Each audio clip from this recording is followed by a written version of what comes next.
আর নয় চিন্তা, আর নয় ভাবনা। এবার বাংলাদেশে চলে আসছে হারবাল সাপোর্টার। আপনি কি ভিডিও বানাতে বানাতে ক্লান্ত?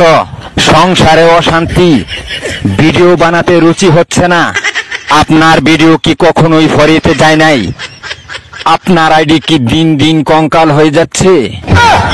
আপনার কি ঘন ঘন হয়? আপনার আইডি কি ঘন ঘন ফিউজ হয়? লাইক ভিউ হয় না? এক ফাইলই যথেষ্ট। আপনার আইডিকে করে তুলুন সুঠাম দেহের অধিকারী। আপনার আইডিকে প্রতিদিন ভিডিও সেবন করান, সকাল বিকাল সন্ধ্যা, আর টিকটক ফরিও কাপান। হ্যাঁ ভাই, তাহলে আর দেরি নয়, আজ চলে আসুন কবিরাজ বাড়ি। এখানে টিকটকের 100% কঠিন ও জটিল রোগের চিকিৎসা দেওয়া হয়।